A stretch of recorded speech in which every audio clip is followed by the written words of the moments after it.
Bonjour à toutes et à tous et bienvenue chez les Chroniques du Commander. Je suis Ragun et aujourd'hui on va regarder ensemble les généraux potentiels de l'extension Innistrad Chasse de Minuit pour le Commander.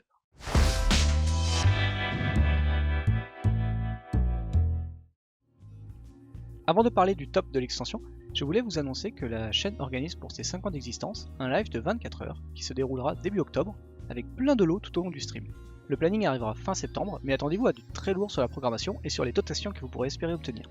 Avec Belgarion et Doku, on souhaitait faire quelque chose d'assez gros pour vous remercier tous et toutes de nous suivre et de soutenir la chaîne. Que ça soit sur les réseaux sociaux Facebook et Twitter, venir discuter avec nous sur le Discord pour parler du Commander en général, mais aussi bien sûr en vous abonnant à la chaîne YouTube et Twitch. On s'est dit qu'il fallait marquer le coup cette année et c'est pourquoi l'idée d'un live de 24 heures est venue d'elle-même. N'hésitez pas d'ailleurs à rejoindre nos différentes plateformes pour suivre nos annonces, nos lives et nos vidéos. Ça ne peut que nous motiver davantage pour vous proposer toujours plus de contenu sur le Commander dans le futur. On termine cette série avec les généraux qui m'ont marqué pour l'extension. 17 cartes légendaires pour cette extension en tout cas, ça en fait presque 2 fois moins que pour Donjons et Dragons, mais plusieurs d'entre elles ont l'air très cool à être testées. En général sympa de l'extension, je note Tovolar, Suzerain Sinistre. Ça y est, on a enfin un général loup-garou cool et jouable. En plus il pioche, alors que c'est pas habituel en vert et rouge, donc c'est doublement cool. On va pouvoir recycler tous les loups et loups-garous de notre boîte à chaussures. Avec 3 blocs Innistrad différents et une bonne quantité de loups disponibles dans Magic, on ne devrait avoir aucun mal à fabriquer une liste assez sympa. Attention aux anciennes capacités de loup-garou qui n'ont pas été erratées pour être identiques à celles d'Innistrad Chasse de Minuit. C'est quand même assez cool que Wizard ait changé la mécanique des loups-garous pour le nouvel Innistrad. Sans doute que maintenant elle va être beaucoup plus simple à activer. Personnellement, j'attends que les cartes sortent pour pouvoir tester la capacité jour-nuit et voir si justement on peut avoir des cartes qui fonctionnent, comme quand je l'ai cité au top de Commune & Co, ou le démon rouge agréable dans Urzot. Peut-être ne fonctionnerait peut-être pas bien parce que la mécanique jour-nuit n'est pas suffisamment adaptée en multi. Voilà, il faut tester, il faut voir. En tout cas, Tovolar reste un général hyper agréable à jouer et à monter. Autre carte bien cool dans Innistrad, Adeline, Cathare Resplendissante. Une 1/4 vigilance pour 3, qui pond 3 tokens par tour. Ma foi, je ne vois pas ce qui pourrait mal se passer. Alors oui, les jetons doivent attaquer, et il en restera forcément moins après. Mais pendant la phase d'attaque, Adeline est devenue 4/4, et là on rigole beaucoup moins chez l'adversaire. On reste en blanc, donc malheureusement la couleur la moins bien, mais qui s'améliore très fortement depuis quelques temps. Elle me rappelle d'ailleurs Darien, roi du Keldjor, en 2 fois moins cher. J'avais eu de très bons souvenirs lors de cette game, donc je pense qu'Adeline fera des merveilles malgré la contrainte d'être monocolore. On change de couleur et voici Saris, Croc de la Vipère. Je suis mitigé sur cette carte, car 3 lignes de texte c'est pas rien, mais les 3 lignes sont magiques.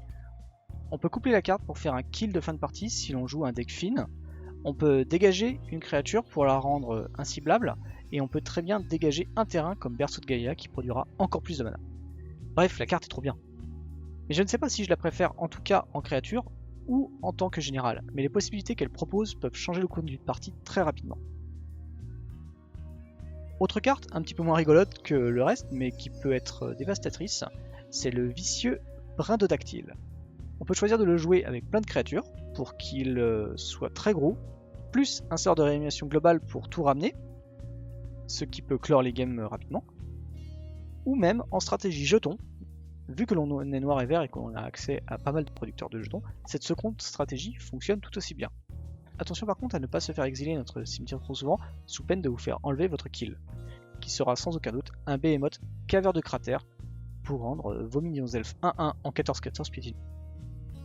Les deux stratégies sont viables et je suis sûr qu'il en existe encore d'autres de possibles. J'ai hâte de voir ce général à une table pour me rendre compte du potentiel très puissant de celui-ci. Rappelons également que la capacité de meule se fait lors du lancement de la carte, capacité vraiment chiante à contrer, et qui pourrait propulser le général sur des tables de niveau 8, voire 9, tellement la puissance de la carte est fabuleuse. Enfin, comment ne pas oublier la petite surprise de Wizard, qui est Lind, persécutrice enthousiaste. Ça y est, l'archétype malédiction a enfin son général, et qui en plus des cool, est très jouable.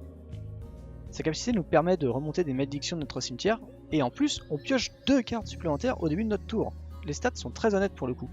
On regrettera qu'elle ne soit pas 5 couleurs pour profiter de toutes les malédictions, mais on a déjà accès au meilleur. C'est tout pour ce top qui conclut les vidéos sur les généraux pour le Commander. J'espère qu'il vous a plu et vous a permis de vous donner quelques idées pour créer de deck Commander. N'hésitez pas en tout cas à venir en commentaire pour discuter de ce top ou de parler d'autres cartes que je n'aurais pas citées ici.